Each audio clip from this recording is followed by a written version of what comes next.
시청자 여러분 안녕하십니까? 한 주간의 주요 뉴스를 정리해드리는 KBN 주간 브리핑입니다. 신종 코로나 바이러스 확산을 막기 위한 대책들이 강화되고 있습니다.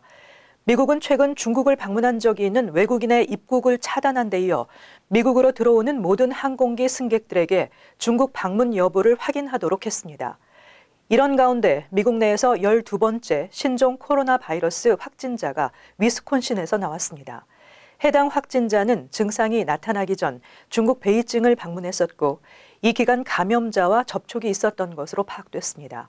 한편 서울을 출발해 라스베이거스 공항으로 가던 대한항공 여객기 한 대가 LA 국제공항으로 우회했습니다. 중국을 방문했던 미국인 3명이 타고 있었던 것으로 확인됐습니다. 위스콘신주 보건당국이 어제 위스콘신에서 신종 코로나 바이러스 감염증 확진 사례가 발생했다고 발표했습니다. 확진자는 중국을 여행하다가 바이러스 감염자와 접촉한 것으로 알려졌고 현재 자택에서 자가 격리 중이며 상태는 양호하다고 밝혔습니다. 현재까지 미국에서는 캘리포니아 6명, 매사추세츠 1명, 워싱턴 1명, 애리조나 1명, 일리노이 2명, 위스콘신 1명 등으로 신종 코로나 바이러스 감염증 확진자가 나왔습니다. 질병통제예방센터는 현재 36개 주에서 총 293명에 대해 신종 코로나 바이러스 감염 여부를 조사했다고 밝혔습니다. 이들 중 206명은 이미 음성 판정을 받았고 76명은 결과를 기다리고 있습니다. 뉴욕시에서는 어제 2명의 의심 환자가 발생해 의심 환자 수가 4명으로 늘어났습니다. 한편 대한항공은 어제 서울을 출발해 라스베이거스 매커런 공항으로 향하던 005편의 탑승자 중 최근 2주 이내에 중국을 방문했던 미국인 3명이 있는 것으로 밝혀져 LA 국제공항으로 우회 운항했다고 밝혔습니다. 미국 정부는 중국을 방문한 외국 국적자의 입국을 금지하고 있습니다. 미국인의 경우는 입국 공항을 제한하고 도착 즉시 격리해 검진을 받도록 하고 있습니다. 한편 신종 코로나 바이러스의 전 세계 확산 추세가 인종 혐오 범죄로 번지고 있습니다. 뉴욕에서도 아시안에 대한 혐오 범죄가 일어났습니다. 마스크를 쓰고 있는 아시안 여성이 흑인 남성에게 폭행을 당했는데 사건 현장을 찍은 동영상이 SNS로 확산되면서 파장이 커지고 있습니다. 최근 맨하튼 차이나타운 그랜드 스트리트 전철역에서 마스크를 쓰고 있던 아시안 여성이 한 흑인 남성에게 폭행을 당한 것으로 알려졌습니다. 지난 2일 페이스북을 통해서 이 사건의 동영상이 확산되기 시작했는데 동영상에는 흑인 남성이 계단에 앉아 전철을 기다리고 있던 마스크를 쓴 아시안 여성을 향해 감염돼 더럽다는 식으로 욕설을 하는 장면이 담겼습니다. 여성이 그에게 가라고 말했지만 남성은 여성의 머리를 수차례 때리고 달아났습니다. 동영상에서 피해 여성은 이마와 입술에 상처가 나고 피가 맺혀 있었습니다. 이 동영상의 목격자이자 촬영자인 웨이송 씨는 이 현장의 모든 사람들이 상황을 지켜보기만 했다고 글을 남겼고 이 게시글의 댓글창에서는 또 한 번 흑인과 아시안에 대한 혐오 공방전이 벌어졌습니다. 이 글의 게시자인 웨이송 씨는 지금 상황에서 마스크를 쓰고 다닌다는 것은 혐오 범죄 타깃이 될 가능성이 다분하다는 글을 남기기도 했습니다. 용의자의 체포 여부는 아직 확인되지 않았습니다. 트럼프 행정부의 새 공적 부조 규정에 대한 시행세칙이 발표됐습니다. 새 공적 부조 규정은 오는 24일부터 온라인이나 우편 등으로 제출되는 이민 신청서에 모두 적용됩니다. 이제 경제적으로 자립할 능력이 있다는 것을 증명하는 서류를 제출해야 합니다. 이민서비스국은 5일 공적부조 규정에 대한 세부 가이드라인을 발표하고 오는 24일부터 일리노이주를 제외한 전국에서 도입할 계획이라고 밝혔습니다.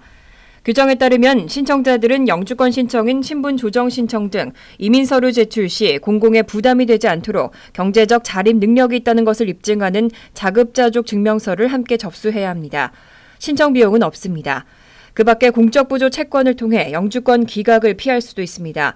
이민서비스국이 승인한 신청자에 한해 수수료 $25와 함께 공적부조 채권 신청서를 이민국에 제출하면 됩니다.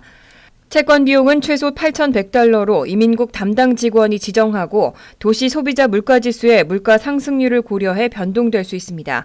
신청자는 현금이나 보증 채권 중 선택할 수 있습니다. 한편 공적부조 채권 취소를 위한 양식도 수수료는 동일하고 이민서비스국 웹사이트에서 찾아볼 수 있습니다. 이민서비스국은 세부 사항과 함께 홈페이지에 새로운 이민 신청서 양식도 공개했습니다. 개정된 양식에는 신청자의 나이와 건강 상태, 예상 의료 비용과 건강보험 여부, 소득 수준 등 20개의 질문이 추가됐습니다. 연방대법원이 정부의 새로운 공적 부조 규정의 집행을 허용하는 판결을 내린 후 24일부터 당장 시행을 앞두고 있습니다. 시민참여센터와 민권센터 등 한인인권단체들은 플러싱에서 이와 관련한 기자회견을 개최했습니다. 임동규 기자가 보도합니다. 지난 1월 27일 연방대법원이 정부의 새로운 공적 부조 규정에 집행을 허용하는 판결 후 24일 시행을 앞두고 있는 가운데 한인인권단체들의 입장을 표현하는 기자회견이 오늘 플러싱 시민참여센터에서 열렸습니다. 시민참여센터, 민권센터, 이민자보호교회가 주최한 기자회견에서는 반이민 정책 중 이민자들에게 가장 큰 피해를 주게 될 새 공적 부조 규정에 대한 설명과 대응 방안을 소개했습니다.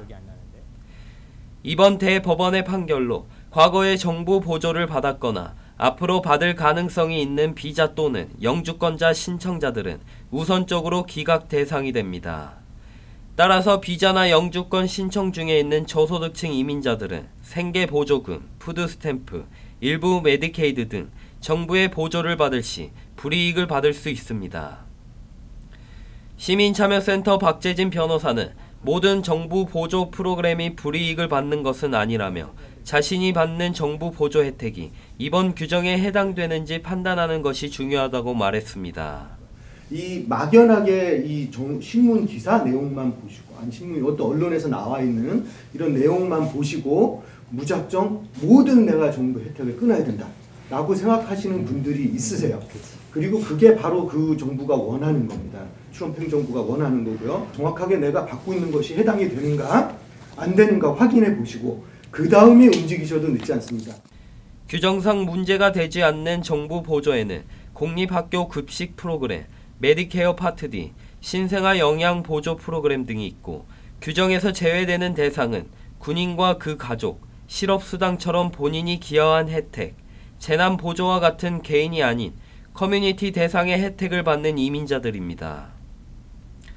한인단체들은 오는 6일 오후 7시 플러싱 제일교회에서 새 공적 부조 규정에 대한 자세한 설명을 지역 주민들에게 전달하는 세미나를 개최할 예정입니다. KBN 뉴스 임동규입니다. 뉴욕 한인회의 공금 유용 혐의를 받고 있는 민승기 전 뉴욕 한인 회장을 대상으로 연방법원이 최종 판결을 내렸습니다. 연방법원은 민 전 회장이 제출한 기각 요청을 받아들이지 않았습니다. 그리고 한인회 공금 유용과 손해배상액과 이에 대한 이자를 더해 50만 429달러를 배상하라는 결정을 내렸습니다. 3일 연방법원 뉴욕 남부지방법원의 리처드 설리번 판사는 뉴욕 한인회가 민승기 전 회장에게 제기한 공금 반환 소송에 대해서 민 전 회장이 뉴욕 한인회에 총 50만 429달러 26센트를 배상할 것을 명령했습니다. 2017년 9월 김민선 전 한인회장 재임 당시 뉴욕 한인회는 전임 민 회장이 한인회관 렌트 등의 수입을 개인 목적으로 횡령하고 회관 개정의 자금을 사무국 운용비로 전환해서 사용하는 등 뉴욕 한인회에 재산상의 손해를 끼친 데 대해서 공금 반환 소송을 제기한 바 있습니다.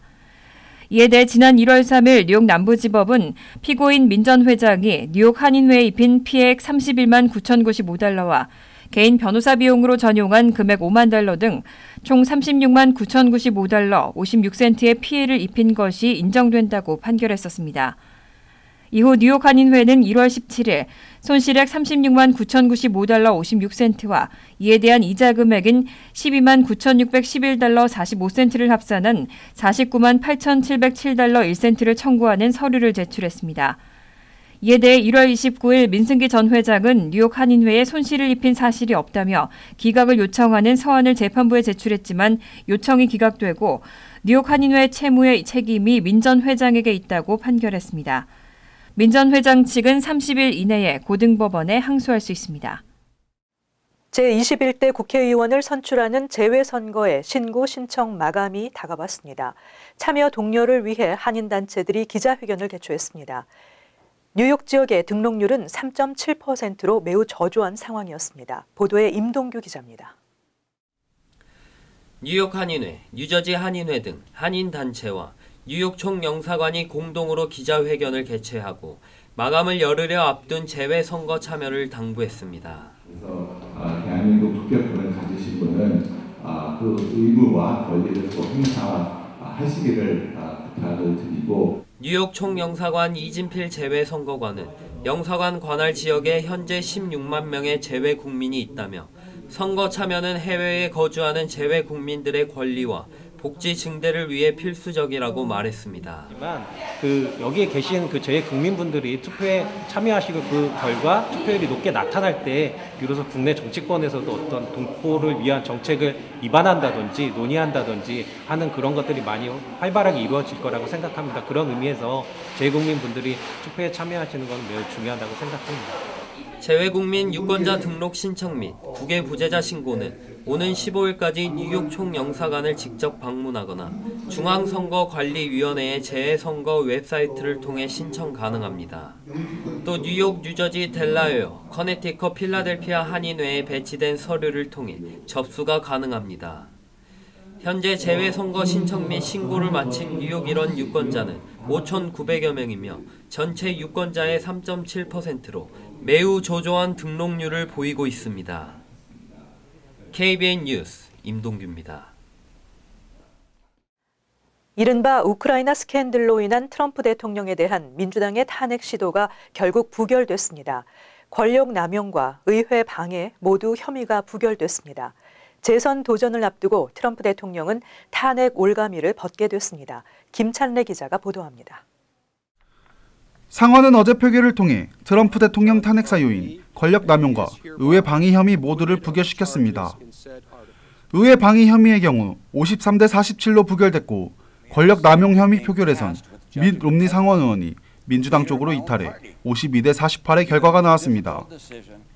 이로써 트럼프 대통령은 지난해 9월부터 4개월 반 가까이 자신을 올가매온 탄핵 전국을 떨치고 대선 가도에 집중할 수 있게 됐습니다. 백악관은 표결 결과 발표 직후 대변인 명의 성명을 통해 우리가 줄곧 말해왔듯 그에게 죄가 없다며 상원은 근거 없는 탄핵 조항을 거부하기 위해 투표한 것이라고 자평했습니다. 맥코넬 원내대표는 탄핵안 부결 직후 민주당은 정치적 패배자라며 그들은 최소한 단기적으로 좋은 아이디어라고 생각하고 이 일에 착수했다. 이는 엄청난 정치적 실수라고 꼬집었습니다. 반면 민주당은 이번 탄핵 심리를 불공정 심리로 규정하며 오는 11월 대선까지 여론전을 펼칠 것으로 예상됩니다. KBN 뉴스 김찬래입니다. 트럼프 대통령이 취임 후 세 번째 국정연설에서 지난 3년간의 경제 성과 등을 강조했습니다. 가장 위대한 나라인 미국을 더 위대하게 만들고 있다며 위대한 미국의 귀환을 선언했습니다. 북한이나 한반도 관련 현안은 별도로 언급하지 않았습니다.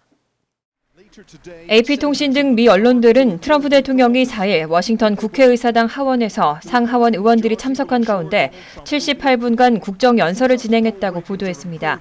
지난 2017년 1월 취임 당시 미국 대학살이라고 했던 트럼프 대통령은 이날 위대한 미국의 귀환을 수차례 언급했습니다. 그는 3년 만에 미국의 쇠퇴라는 정신을 산산조각냈고 조금 전까지만 해도 상상할 수 없었던 속도로 앞으로 나아가고 있다며 미국은 그 어느 때보다 강력하다고 선언했습니다. 취임 4년차 경제 성과를 포함한 치적을 홍보하며 특히 미중 1단계 무역 합의와 북미 자유무역 협정을 대체하는 미국, 멕시코, 캐나다 협정 타결을 성과로 내세웠습니다. 이외에 국경장벽 건설과 의료보험제도 개선, 이민 강화 등에 대해서도 연설했습니다. 북한에 대해선 언급하지 않았습니다. 취임 이후 3번의 국정연설에서 북한을 언급하지 않은 것은 이번이 처음입니다. 트럼프 대통령은 또 방위비 분담금과 관련해 마침내 동맹국들이 그들의 공평한 몫을 지불하도록 돕고 있다며 압박을 가했습니다. 미국은 동맹국들의 방위비 분담금 인상을 전방위적으로 압박해왔습니다. 한미는 11차 방위비 분담금 협정 체결을 위한 협상을 진행하고 있습니다. 이날은 상원의 탄핵 심판 결과가 나오기 하루 전이었지만 탄핵이란 단어는 한 번도 꺼내지 않았습니다. 2019년 소득분에 대한 세금 보고 시즌이 시작됐습니다. 한인사회 비영리단체 민권센터는 매주 금요일과 토요일 저소득층을 위한 무료 세금 보고 신고 대행 서비스를 제공하고 있습니다. 이 밖에 뉴욕주 조세재정국이 주 전역 10여 곳에 세금 신고 지원 장소를 개설하고 온라인 웹사이트 등을 통해 무료 세금 신고 서비스를 실시한다고 발표했습니다. 또 뉴욕시 소비자보호국도 시 전역 200여 곳에서 무료 세금 신고 서비스를 실시할 예정입니다. 국세청 웹사이트를 참고하시기 바랍니다. 이상으로 KBN 주간 브리핑을 마칩니다. 시청해주신 여러분 고맙습니다.